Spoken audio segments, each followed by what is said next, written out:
नमस्कार, मी सारिका साळुंखे. नवराष्ट्रमध्ये आपल्या सगळ्यांचं स्वागत आहे. खरं तर नवरात्र उत्सवाच्या पार्श्वभूमीवर ते नवराष्ट्राने सुरू केलेल्या नवदुर्गा या सत्राअंतर्गत आज आम्ही अशाच एक आगळ्या वेगळ्या महिलेला अर्थातच नवदुर्गेला घेऊन तुमच्या भेटीला आलो आहोत.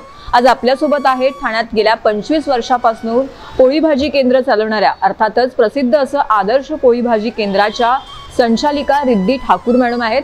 रिद्धी मॅडम, तुमचं नवराष्ट्रमध्ये मनापासून स्वागत आहे.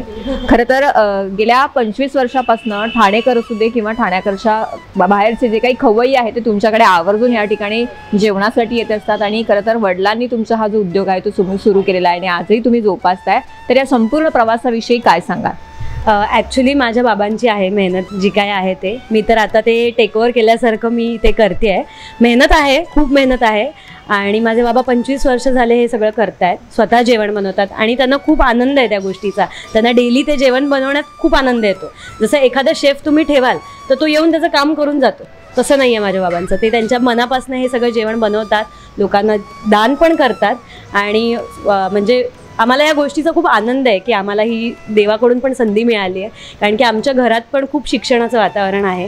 म्हणजे माझे काका वगैरे सगळे खूप शिकलेले आणि खूप चांगले आहे. माझे बाबा एकटे आहेत जे बिझनेसमध्ये आहेत, पण ते पण खूप सक्सेसफुल आहेत. आज ठाण्यामध्ये येऊन काही नसताना त्यांनी खूप काही अचीव केलेलं आहे. मला तर तुम्ही देखील उच्च शिक्षण घेतलेलं आहे, मास्टर्स कंप्लीट केलेला आहे, एक चांगली नोकरी होती ती देखील तिचा त्याग करून तुम्ही इथे येऊन हा सगळा जो व्यवसाय आहे तो करताय. हे सगळं करत असताना कशा प्रकारचं समाधान एकंदर तुम्हाला मिळतंय आणि तरुणाईला काय सांगाल?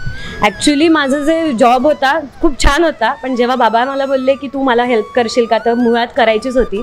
कारण की तुम्ही आईवडिलांसाठी काय करणार नाही तर मग काय फायदा आहे.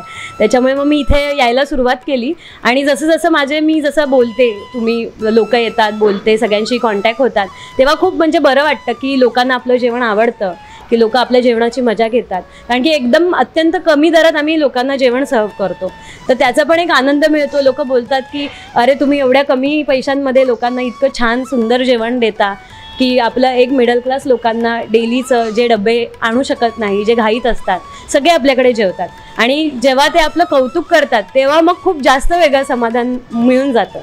खरं तर बाबांना जरी व्यवसाय करायचा असता तरी अनेक वेगवेगळ्या फॅकल्टी त्यांना होत्या. तुम्हाला देखील जरी उच्च शिक्षण घेऊन जरी तुम्ही नोकरी करायचं म्हटलात किंवा व्यवसाय करू इच्छित असला, तुम्हाला देखील वेगवेगळ्या फॅकल्टी होत्या. मात्र याच ठिकाणी अशा प्रकारचं कार्य करण्याचं मागचं नेमकं कारण काय आहे आणि नेमकं ह्याचं श्रेय किंवा ह्याच्या बाबतीतलं समाधान किंवा आणखीन काय सांगाल याविषयी?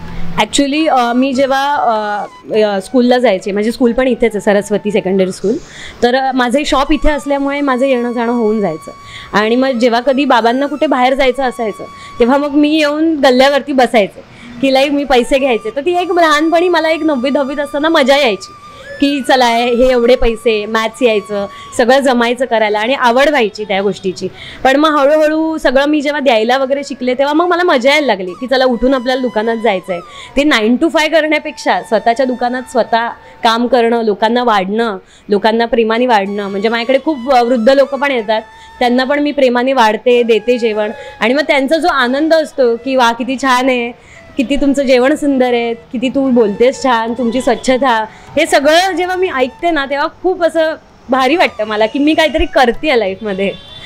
नक्कीच असं जरी असलं तरी आता आपण बघतो की अनेक मुली ज्या असतील त्या करिअर ओरिएंटेड आहे किंवा एक महिला म्हटल्यानंतर तिला घरातल्या जबाबदाऱ्या सांभाळून प्रत्येक जे कार्य आहे तिच्या आवडीचं ते करावं लागतं. तू देखील या गोष्टींचा बॅलन्स कशा प्रकारे राखतेस? मी ॲक्च्युली माझं आधी स्केड्यूल होतं जॉबचं वगैरे, पण मग आता सध्या तरी माझी आई आहे, मला खूप हेल्प करते. ती घरचं सगळं सांभाळते, तर मी इकडे सगळं सांभाळते. त्याच्यामुळे मला काही एवढं ओढाताण कुठल्या गोष्टीची होत नाही. पण हां, म्हणजे इथे मी एकटी असते. मित्रमैत्रिणींचा थोडा सहवास भासतो की म्हणजे असं ह्या गोष्टी करताना तुम्ही म्हणजे एकदम असं थोडं दुरावल्यासारखं होतं. मी इथे एकटी बसते, जेवते वगैरे, तर तेवढं मी मिस करते माझ्या ऑफिसचं वगैरे की तेव्हा मी पूर्ण लंच सगळ्यांसोबत वगैरे करायची. आणि सध्या असं अडचणी असं काय नाही, माझं रुटीन एकदम नॉर्मल आहे. सकाळी उठलं की घरात थोडं हेल्प केलं की इथे यायचं, इथे येऊन मग मी 5 वाजेपर्यंत इथे असते आणि 5 नंतर मग परत पुन्हा घरी जाते आणि मग संध्याकाळी परत पुन्हा येते. खरं तर सध्याचं जे वातावरण बघशील, महिला प्रत्येक क्षेत्रामध्ये करिअर ओरिएंटेड आहेत किंवा प्रत्येक क्षेत्रामध्ये त्यांनी आपलं कर्तृत्व आहे ते गाजवलेलं आहे.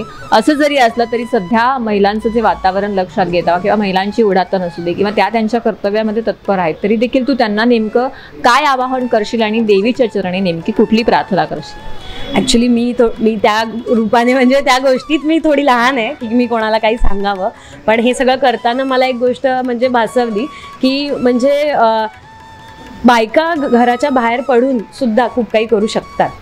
तर मग त्यांनी ते ड्रीम अचीव करायला हवं. छोट्या छोट्या गोष्टी आहेत, म्हणजे तुम्हाला जर शिक्षणाचं आहे आवड आहे, पण तुम्हाला जर कुकिंगची पण आवड आहे, तर तुम्ही घरातून सुद्धा काही ना काहीतरी करू शकता. माझे स्वतःचे इतके सारे गोष्टीचे म्हणजे इतक्या ओळखीचे लोक आहेत माझे की ज्या घरून पण खूप काही करतात, जसं की केक शॉप चालवतात, जसं की डबे बनवतात. तर मग ते खूप चांगली गोष्ट आहे की महिला स्वतःचं हे सगळं अचीव करू शकतात. आणि देवीचरणी हेच आहे की आमचं हे जसं चाललंय तसंच खूप अजूनही छान चालू दे. माझ्या बाबांचं खूप छान होऊ देत, हे सगळं आमचं नाव पण खूप छान होऊ देत. खरं तर रिद्धी ठाकूर यांनी आपला जो प्रवास होता तो या ठिकाणी सांगितलेला आहे. वडिलांनी सुरू केलेला जो हा व्यवसाय आहे तो अत्यंत उत्तमरित्या त्या सांभाळत आहेत. मात्र सांभाळत असताना हे काम करताना उच्च शिक्षण घेऊन देखील नोकरी करताना जे समाधान मिळत नाही ते या व्यवसायातनं मिळत असल्याचं त्यांनी सांगितलेलं आहे. त्याचबरोबर महिलांना देखील एक अतिशय उत्तम असा सल्ला देखील त्यांनी दिलेला आहे. तो म्हणजे महिलांना त्यांची आवड जोपासून त्यांचा जो छंद आहे किंवा त्यांचं जे कार्य आहे ते देखील करता येऊ शकतं. नवराष्ट्राच्या या पुढील भागामध्ये असंच एक आगळं वेगळं व्यक्तिमत्व घेऊन आम्ही तुमच्या भेटीस येऊ. तोपर्यंत नमस्कार. कॅमेरामॅन सय्यदसह सारिका साळुंखे, नवराष्ट्र, ठाणे.